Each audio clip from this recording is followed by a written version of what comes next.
Bienvenidos al estudio del primer libro de Samuel. Hoy analizaremos el capítulo 28. Saúl decidió no buscar más a David mientras David estuvo en la tierra de los filisteos, pero Saúl tampoco decidió buscar a Dios. Siguió haciendo su propia voluntad. Este es uno de los capítulos más controversiales de toda la Biblia. Muchos se preguntan, ¿qué ocurrió realmente? Analizaremos este capítulo teniendo como contexto lo que la Biblia enseña a través de todos los libros. El título del tema es Saúl y la divina de Endor. El bosquejo de hoy es el siguiente.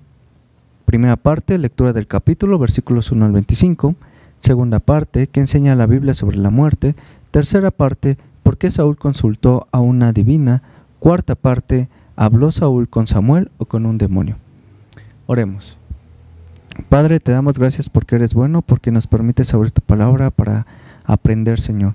Aprender lo que nos enseñas no solo a través de un capítulo, sino a través de toda la Biblia. Que podamos ser unos buenos estudiantes al prestar atención a cada una de las citas y pasajes que leamos. En el nombre de Cristo Jesús. Amén. Parte 1. Lectura del capítulo. Aconteció en aquellos días que los filisteos reunieron sus fuerzas para pelear contra Israel, y dijo Aquis a David: Ten entendido que has de salir conmigo a campaña, tú y tus hombres. Y David respondió a Aquis: Muy bien, tú sabrás lo que hará tu siervo. Y Aquis dijo a David: Por tanto, yo te constituiré guarda de mi persona durante toda mi vida. Ya Samuel había muerto, y todo Israel lo había lamentado, y le habían sepultado en Ramá, su ciudad. Y Saúl había arrojado de la tierra a los encantadores y adivinos. Se juntaron pues los filisteos y vinieron y acamparon en Sunem. Y Saúl juntó a todo Israel y acamparon en Gilboa. Y cuando vio Saúl el campamento de los filisteos, tuvo miedo, y se turbó su corazón en gran manera. Y consultó Saúl a Jehová, pero Jehová no le respondió ni por sueños, ni por Urim, ni por profetas. Entonces Saúl dijo a sus criados: Buscadme una mujer que tenga espíritu de adivinación, para que yo vaya a ella, y por medio de ella pregunte. Y sus criados le respondieron: He aquí, hay una mujer en Endor, que tiene espíritu de adivinación. Y se disfrazó Saúl, y se puso otros vestidos, y se fue con 2 hombres, y vinieron a aquella mujer de noche. Y él dijo: Yo te ruego que me adivines por el espíritu de adivinación, y me hagas subir a quien yo te dijere. Y la mujer le dijo: He aquí tú sabes lo que Saúl ha hecho, cómo ha cortado de la tierra a los evocadores y a los adivinos. ¿Por qué pues pones tropiezo a mi vida para hacerme morir?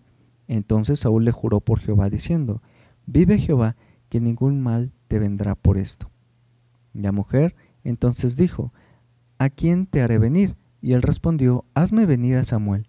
Y viendo la mujer a Samuel, clamó en alta voz, y habló aquella mujer a Saúl diciendo: ¿Por qué me has engañado? Pues tú eres Saúl. Y el rey le dijo: No temas, ¿qué has visto? Y la mujer respondió a Saúl: He visto dioses que suben de la tierra. Él le dijo: ¿Cuál es su forma? Y ella respondió: Un hombre anciano viene cubierto de un manto. Saúl entonces entendió que era Samuel, y humillando el rostro a tierra hizo gran reverencia. Y Samuel dijo a Saúl: ¿Por qué me has inquietado, haciéndome venir? Y Saúl respondió: Estoy muy angustiado, pues los filisteos pelean contra mí, y Dios se ha apartado de mí, y no me responde más, ni por medio de profetas, ni por sueños. Por eso te he llamado, para que me aclares lo que tengo que hacer. Entonces Samuel dijo: ¿Y para qué me preguntas a mí? Si Jehová se ha apartado de ti y es tu enemigo, Jehová te ha hecho como dijo por medio de mí, pues Jehová ha quitado el reino de tu mano y lo ha dado a tu compañero David. Como tú no obedeciste a la voz de Jehová ni cumpliste el ardor de su ira contra Amalec, por eso Jehová te ha hecho esto hoy. Jehová entregará a Israel también contigo en manos de los filisteos, y mañana estaréis conmigo, tú y tus hijos. Y Jehová entregará también al ejército de Israel en manos de los filisteos. Entonces Saúl cayó en tierra, cuán grande era. Y tuvo gran temor por las palabras de Samuel, y estaba sin fuerzas, porque en todo el día y aquella noche no había comido pan. Entonces la mujer vino a Saúl, y viéndolo turbado en gran manera, le dijo: He aquí tu sierva ha obedecido a tu voz, y ha arriesgado mi vida. Yo he oído las palabras que tú me has dicho. Te ruego pues que tú también oigas la voz de tu sierva. Pondré yo delante de ti un bocado de pan para que comas, a fin de que cobres fuerzas y sigas tu camino. Y él rehusó diciendo, no comeré. Pero porfiaron con él sus siervos juntamente con la mujer, y él les obedeció. Se levantó pues del suelo y se sentó sobre una cama. Y aquella mujer tenía en su casa un ternero engordado, el cual mató luego, y tomó harina y la amasó, y coció de ella panes sin levadura. Y lo trajo delante de Saúl y de sus siervos, y después de haber comido, se levantaron y se fueron aquella noche. Parte 2. ¿Qué enseña la Biblia sobre la muerte? Para entender la muerte, primero hay que entender la vida. ¿Qué es la vida? Cuando Dios hizo al hombre, en el sexto día, dijo, Génesis 2:7. Entonces Jehová Dios formó al hombre del polvo de la tierra, y sopló en su nariz aliento de vida, y fue el hombre un ser viviente. La Biblia nos enseña que el hombre está compuesto de dos partes, del polvo de la tierra y del soplo del aliento de vida de Dios. El cuerpo, que es el polvo, y el alma, el soplo o aliento de Dios, solo existen de manera en conjunto. No existen de una manera separada, no son dos partes separadas, forman una unión inseparable. Cuando Dios creó a Adán y a Eva, les dio un mandato. Génesis 2:16 y 17. Y mandó Jehová Dios al hombre diciendo, de todo árbol del huerto podrás comer, mas del árbol de la ciencia del bien y del mal no comerás, porque el día que de él comieres, ciertamente morirás. Adán y Eva podían obedecer o desobedecer, y Dios explicó las consecuencias de la desobediencia, porque el día que de él comieres, ciertamente morirás. Después de que transgredieron el mandato de Dios, Adán y Eva descubrieron que la paga del pecado es la muerte. Dios habló con ellos y le dice a Adán en Génesis 3:19, con el sudor de tu rostro comerás el pan hasta que vuelvas a la tierra, porque de ella fuiste tomado, pues polvo eres y al polvo volverás. En la creación del hombre, la unión del polvo y el aliento de vida de Dios produjeron un ser viviente o un alma viviente. En la muerte sucede lo contrario. El polvo de la tierra sin el aliento de vida de Dios resulta en una persona muerta o en un alma en estado de total inconsciencia. El alma o este soplo de Dios no tiene existencia consciente fuera del cuerpo. En ningún escrito de la Biblia nos indica que en la muerte el alma sobrevive como una entidad consciente, y esto es algo que quiero enfatizar. El alma o el espíritu, el soplo de Dios, no es una entidad consciente. Solo el polvo más el aliento de Dios se vuelve un alma o un ser consciente. El Salmo 146:4 nos lo explica, pues sale su aliento y vuelve a la tierra, en ese mismo día perecen sus pensamientos. Sale el aliento, regresa a Dios y el polvo vuelve a la tierra, y en ese mismo día perecen sus pensamientos, ya no hay conciencia. Eclesiastés 9:5 y 6. Porque los que viven saben que han de morir, pero los muertos nada saben ni tienen más paga, porque su memoria es puesta en olvido. También su amor y su odio y su envidia fenecieron ya, y nunca más tendrán parte en todo lo que se hace debajo del sol. Eclesiastés 12:7. Y el polvo vuelve a la tierra como era, y el espíritu vuelve a Dios que lo dio. El polvo regresa a la tierra, el aliento de vida vuelve a Dios quien lo dio, y ya no hay una conciencia. No hay un espíritu o un aliento consciente. Solo hay conciencia cuando está el polvo unido al aliento de Dios. Estas palabras de estos versículos que acabamos de leer, Salmo 146:4, Eclesiastés 9:5 y 6 y Eclesiastés 12:7, no apuntan a una continuación de la vida, sino a su terminación. El alma no tiene existencia consciente fuera del cuerpo. En contradicción a la advertencia de Dios, que la desobediencia causaría la muerte, Satanás aseguró, no moriréis. Génesis 3:4. Esta enseñanza de Satanás ha llegado a pensar que hay conciencia cuando alguien ha muerto, es decir, que permanece en un estado consciente. De esta manera Satanás dice, no moriréis, seguirás consciente. Creer que los muertos están conscientes ha predispuesto a muchos cristianos a aceptar el espiritismo. Satanás y sus ángeles han establecido un medio de comunicación mediante el cual pueden llevar a cabo sus engaños. Usando tales medios, como las sesiones espiritistas, se disfrazan de seres queridos que han fallecido o supuestamente dan consuelo y seguridad a sus parientes, a veces también predicen sucesos futuros, los cuales cuando se cumplen de esta manera fortalecen la convicción de que hay conciencia cuando alguien ha muerto. Breve resumen de lo que acabamos de ver. ¿Qué es la vida? La unión del polvo y el aliento de Dios produjeron un ser viviente, un alma viviente. ¿Qué es la muerte? El polvo de la tierra regresa, valga la redundancia, a la tierra.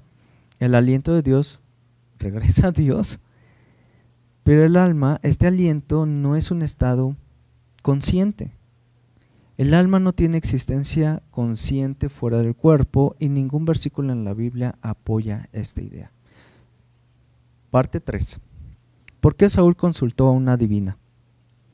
Vamos a ver rápidamente este pequeño mapa. Aquí vemos que el ejército filisteo se dirigió a Sunem. Aquí tenemos la parte de Sunem y ahí establecieron su campamento y se prepararon para atacar a Israel. Podemos ver que es una llanura, por lo cual los filisteos también utilizaban sus carros, tenían ventaja respecto al terreno. Era una estrategia muy bien planeada por parte de los filisteos y la estrategia poco optimista del rey Saúl fue llevar a su ejército cerca del monte Gilboa y los tenemos de este lado. En el pasado la seguridad de Saúl tenía la presencia de Dios y lo vimos como tuvo grandes victorias en sus primeros años como rey. Dios lo capacitó para guiar a su pueblo Israel. Sin embargo, cuando Saúl empezó a hacer su propia voluntad y se alejó de la palabra de Dios, comenzó a caer en un problema tras otro problema y así se alejó de Dios. Y mientras la batalla se acercaba, ya tenía al enemigo enfrente, Dios se rehusó a hablar con él. ¿Por qué Dios se rehusó a hablar con él? Porque Dios ya le había dado claras instrucciones y Saúl no había obedecido. Lo vemos en los versículos 5 y 6 de este capítulo de 1 Samuel capítulo 28.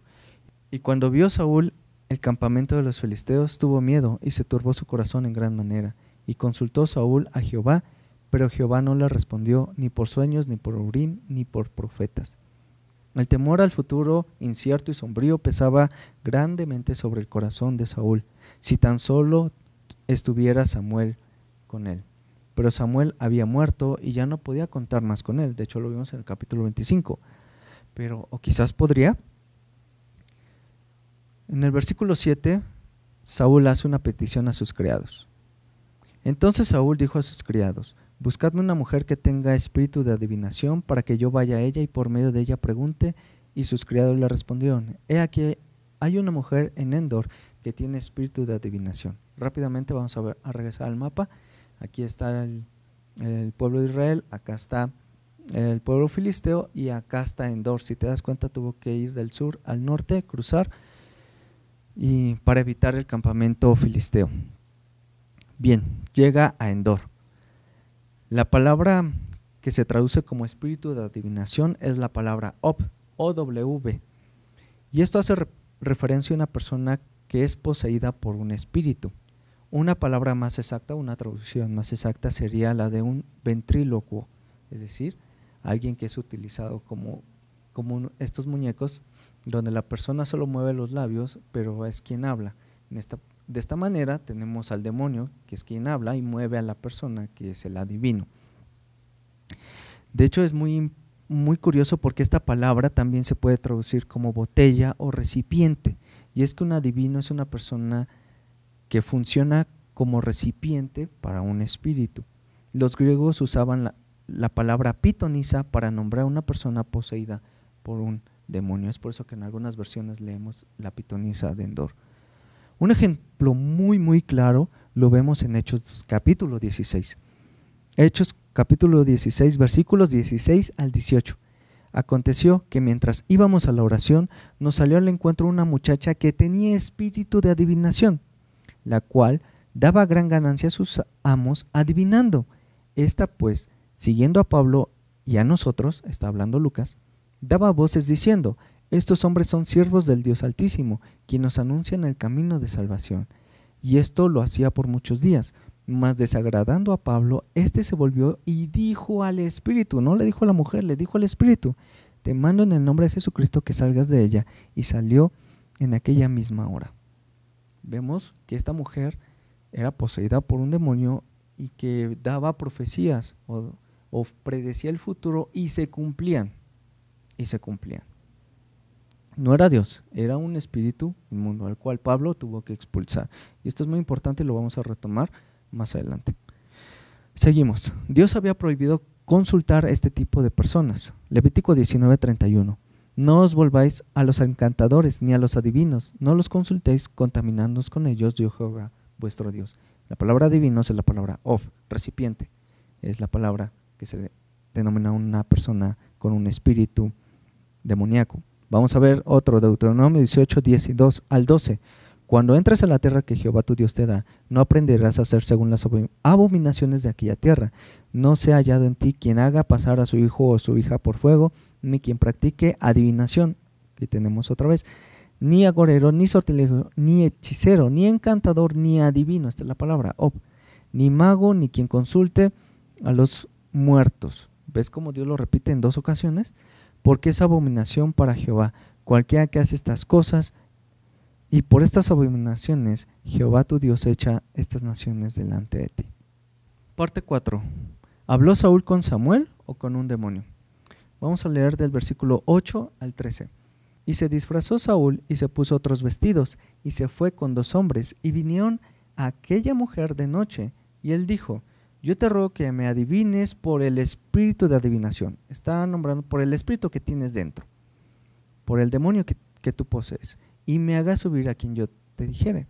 Y la mujer le dijo: he aquí tú sabes lo que Saúl ha hecho, cómo ha cortado de la tierra a los evocadores y a los adivinos. Acortar de la tierra significa matar o mandar al exilio. ¿Por qué pues pones tropiezos a mi vida para hacerme morir? Versículo 10. Entonces Saúl le juró por Jehová diciendo: vive Jehová, que ningún mal te vendrá por esto. La mujer entonces dijo: ¿a quién te haré venir? Y él respondió: hazme venir a Samuel. Y viendo la mujer a Samuel, clamó en alta voz, y habló aquella mujer a Saúl diciendo: ¿por qué me has engañado? Pues tú eres Saúl. Y el rey le dijo: no temas, ¿qué has visto? Y la mujer respondió a Saúl: he visto dioses que suben de la tierra. Bien, Saúl le pide que utilice el espíritu que mora en ella, es un espíritu demoníaco.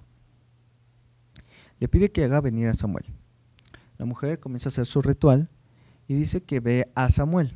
Ahorita vamos a ver qué fue lo que vio. El texto dice que vio a Samuel y dio un grito.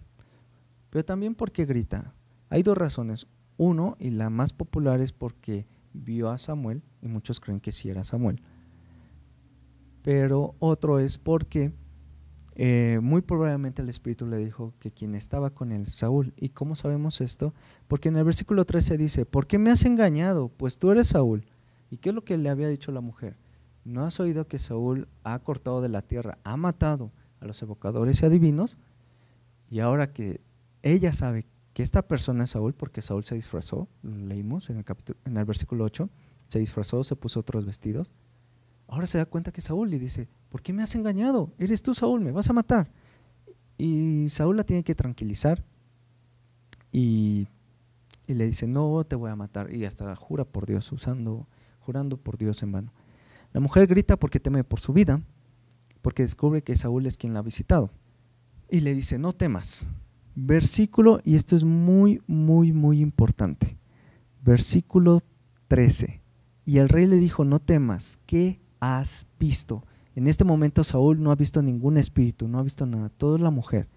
Y la mujer dice: he visto dioses que suben, de la tierra. Saúl no ha visto a Samuel. Es la mujer quien dice: he visto dioses que suben de la tierra. Y esta palabra dioses es la palabra Elohim, y se usa para nombrar a los dioses en un sentido ordinario, a los dioses paganos, pero también es usado específicamente para nombrar al supremo Dios, es decir, a Jehová. En Génesis vemos cómo Satanás usó esta palabra Elohim para tentar a Eva. Génesis capítulo 3, versículos 4 y 5. Entonces la serpiente dijo a la mujer: no moriréis, sino que sabe Dios, Elohim, que el día que comáis de él, serán abiertos vuestros ojos y seréis como Elohim, sabiendo el bien y el mal. Entonces vemos que es la misma palabra que Satanás utilizó para tentar a Eva. Saúl no ve a ningún espíritu, todo es un diálogo con la mujer. ¿Era Samuel? Vimos que la mujer gritó porque dice el texto que vio a Samuel en el versículo 12, y viendo la mujer a Samuel clamó en voz alta. ¿Pero qué fue lo que vio? Hasta el versículo 14 nos dice qué fue lo que vio. Él le dijo, Saúl le dice, ¿cuál es su forma? Y ella respondió, un hombre anciano viene cubierto de un manto. Saúl entonces entendió que era Samuel y humillando el rostro a tierra hizo gran reverencia. La mujer solo vio a un hombre anciano cubierto con un manto, no le vio el rostro.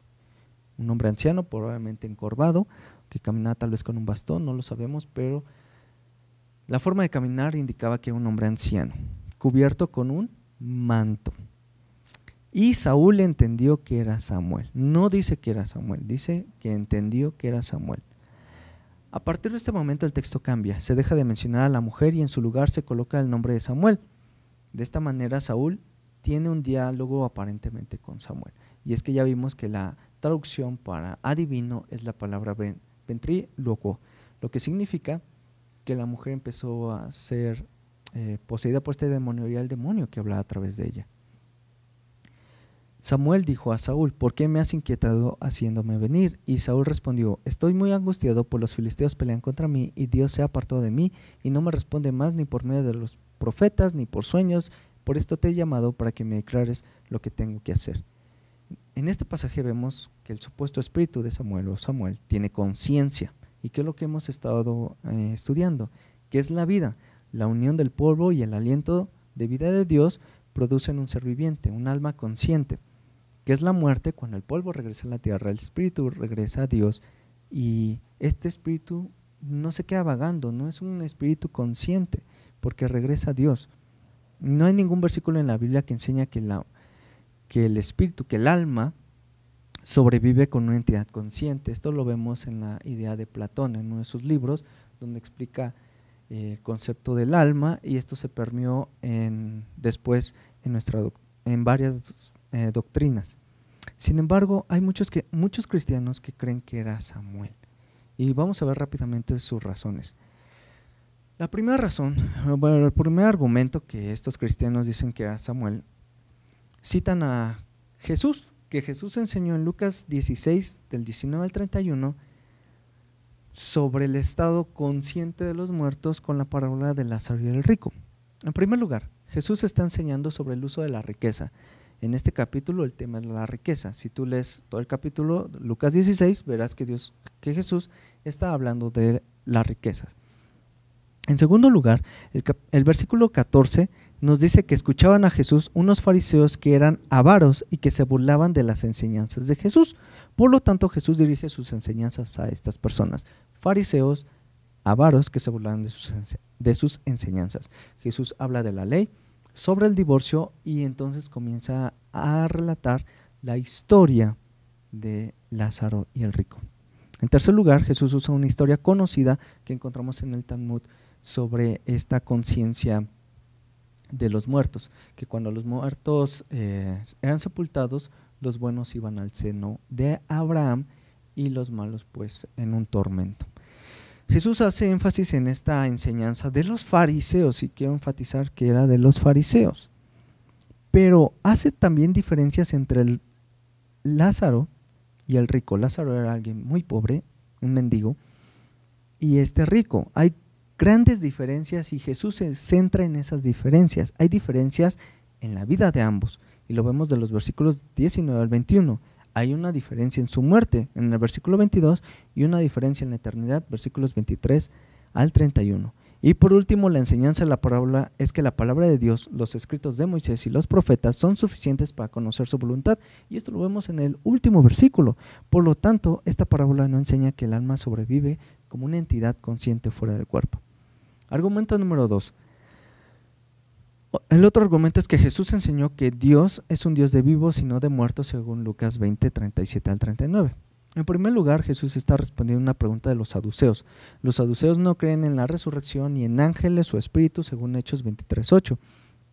En segundo lugar, el texto dice que Abraham, Isaac y Jacob han muerto, pero para Dios todos viven.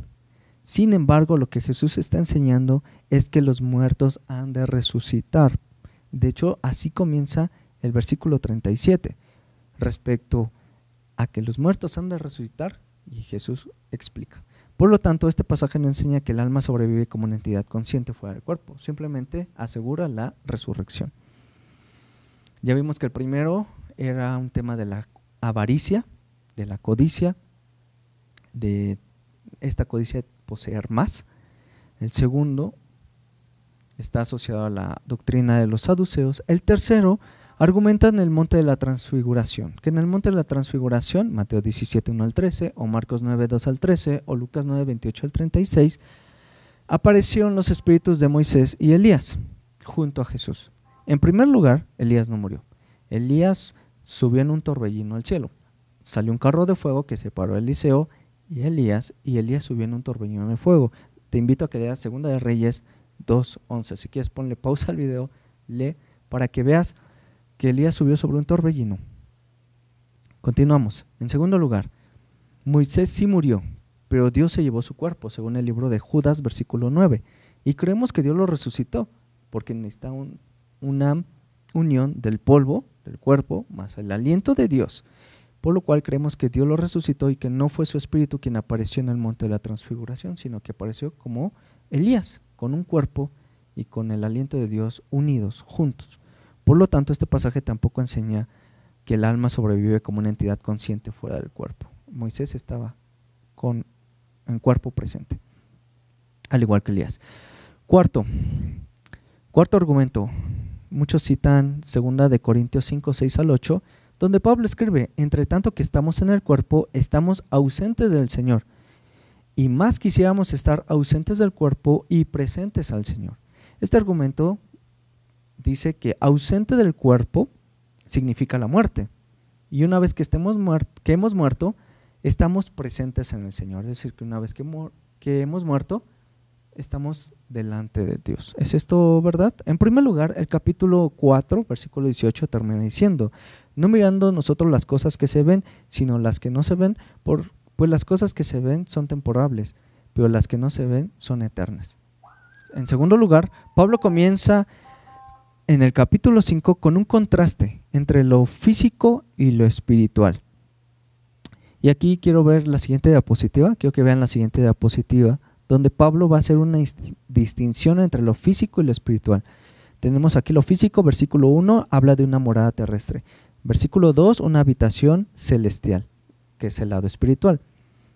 Regresemos al lado físico, versículo 4 dice desnudados, mientras que en lo espiritual se refiere a revestidos. En ese mismo versículo, en el 4, vemos que hace referencia a lo mortal, y en lo espiritual es la vida, es esta palabra zoe, que en griego se ha traducido como vida en abundancia, vida eterna, esta palabra zoe, por eso es algo espiritual. También tenemos lo físico, en el versículo 6, ausente del Señor, y lo espiritual es presente en el Señor. Cuando dice Pablo, estoy ausente en el Señor, es que está en lo físico, y cuando estoy presente en el Señor es que estoy en lo espiritual. Dice, quisiéramos estar ausentes en el cuerpo, es decir, espiritualmente, pero no significa que sin un cuerpo, porque en la resurrección tendremos un cuerpo. Y lo explica el versículo 7, por fe andamos y no por vista. Está haciendo una comparación entre lo físico y lo espiritual, y el versículo 10 también termina del lado físico malo, y del lado espiritual, pues lo bueno. Bien, estos son los grandes argumentos por los cuales dicen que era Samuel, lo cual creemos que no es así, porque no existe el alma consciente una vez que ha muerto una persona. Saúl no vio a Samuel. La divina lo describió que veía dioses, lo está hablando en plural, veo dioses subir de la tierra, pero al final solo describe a un hombre anciano cubierto con un manto. Es decir, dice, veo dioses, y después le dice, ¿cuál es su forma? La de un anciano cubierto con un manto. Habla en plural y después en singular. Es algo interesante. También la mujer tenía un espíritu, un demonio de adivinación. Ya hemos explicado que era un recipiente. Saúl se postró e hizo gran reverencia para poder hablar con Samuel. Vemos que se inclinó y hizo gran reverencia. En la Biblia, cada vez que alguien se arrodilla ante un ángel, el ángel le pide que se levante. Dice, levántate porque solo Dios merece la gloria, solo Dios merece la adoración. Aquí no vemos a Samuel que le diga que se levante o le impida que haga esta reverencia. ¿Cuál fue el mensaje que recibió Saúl? Versículos 16 al 19. Entonces Samuel dijo, ¿y para qué me preguntas a mí? Si Jehová se ha apartado de ti y es tu enemigo, Jehová te ha hecho como dijo por medio de mí. Pues Jehová ha quitado el reino de tu mano y lo ha dado a tu compañero David. Como tú no obedeciste a la voz de Jehová, ni cumpliste el ardor de su ira contra Amalec, por eso Jehová te ha hecho esto hoy. Y Jehová entregará a Israel también contigo en mano de los filisteos, y mañana estaréis conmigo, tú y tus hijos, y Jehová entregará también al ejército de Israel en mano de los filisteos. El demonio no tuvo nada que inventar, el demonio usó lo que el verdadero Samuel había dicho a Saúl cuando estaba con vida. Dios ha quitado el reino de tu mano, se lo ha dado a tu compañero David, no obedeciste la voz de Dios, no cumpliste con la orden que se te dio de destruir a Amalec. No añadió nada. Pero al final agrega que Dios entregará a Israel en manos de los filisteos, que Saúl ha de morir junto con sus hijos.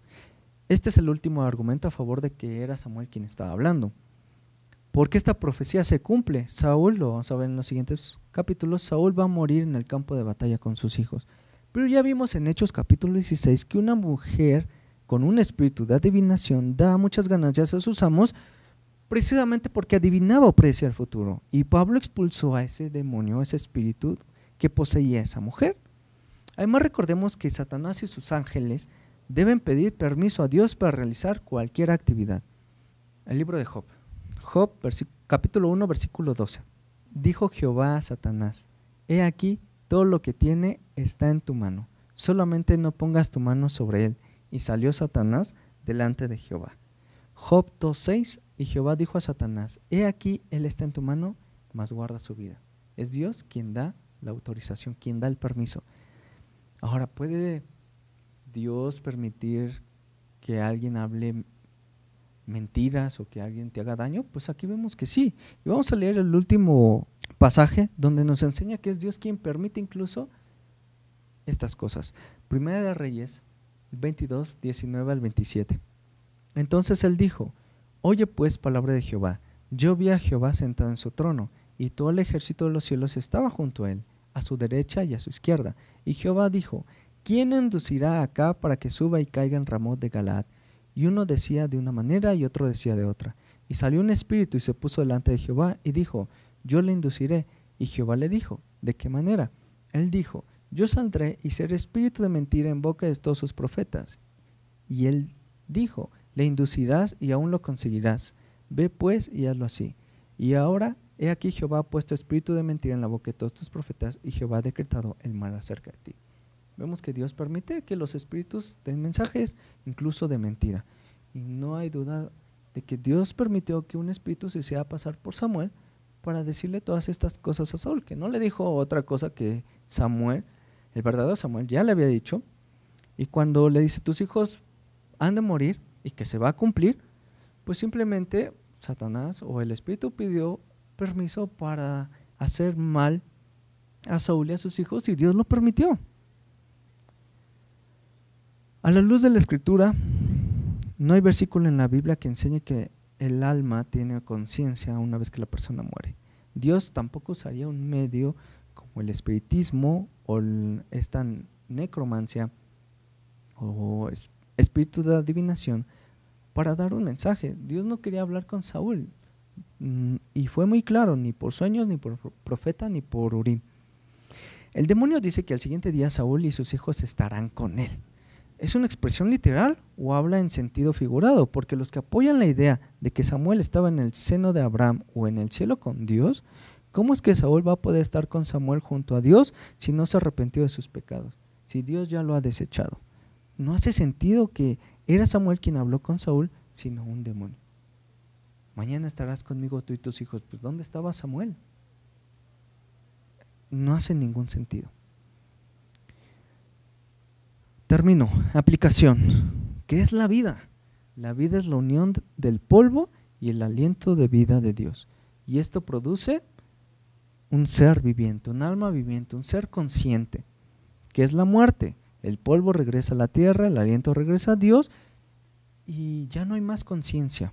El alma no tiene una existencia consciente fuera del cuerpo y no hay ningún versículo en la Biblia que apoye esta teoría. De hecho, ¿qué es lo que la Biblia enseña acerca de la muerte? Que la muerte es un sueño. Y precisamente cuando tú duermes no tienes conciencia de lo que está pasando a tu alrededor.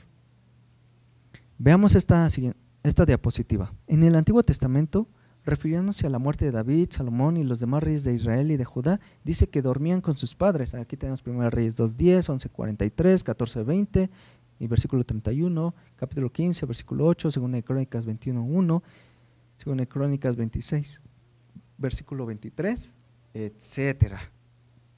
También Job llamó a la muerte un sueño, Job 14, del 10 al 12.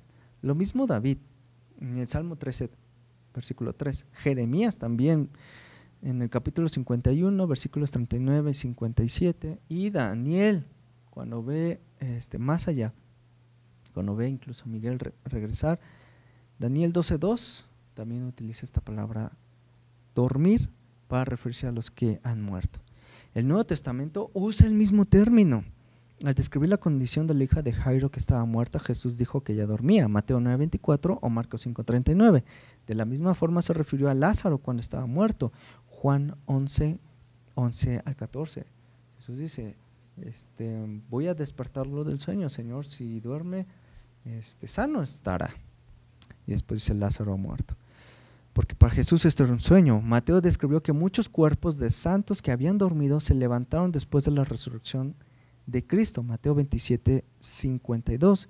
Y al registrar el martirio de Esteban, Lucas escribió que durmió, Hechos 7:60. Tanto Pablo como Pedro también llamaron a la muerte un sueño. Tenemos 1 Corintios 15:51-52, 1 Tesalonicenses 4:13 y 17 y 2 Pedro 3:4.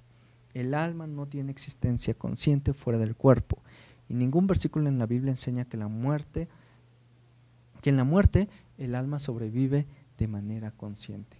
No hay una conciencia vagando. Y quiero terminar con 1 Tesalonicenses 4:13 al 17. Tampoco queremos, hermanos, que ignoréis acerca de los que duermen, para que no se entristezcáis como los otros que no tienen esperanza. Porque si creemos que Jesús murió y resucitó, así también traerá Dios con Jesús a los que durmieron en él. Por lo cual os decimos esto en palabra del Señor, que nosotros que vivimos, que habremos quedado hasta la venida del Señor, no precederemos a los que durmieron. Porque el Señor mismo, con voz de mando, con voz de arcángel y con trompeta de Dios, descenderá del cielo, y los muertos en Cristo resucitarán primero. Luego nosotros los que vivimos, los que hayamos quedado, seremos arrebatados juntamente con ellos en las nubes de los cielos, para recibir al Señor en el aire. Y así estaremos siempre con el Señor. Por tanto, alentados los unos a otros con estas palabras. Y es con lo que os aliento, que si tienes un familiar que ha descendido al sepulcro, que ha muerto, bueno, pues su conciencia ya ha quedado en el olvido, hasta que Cristo venga y nos levante.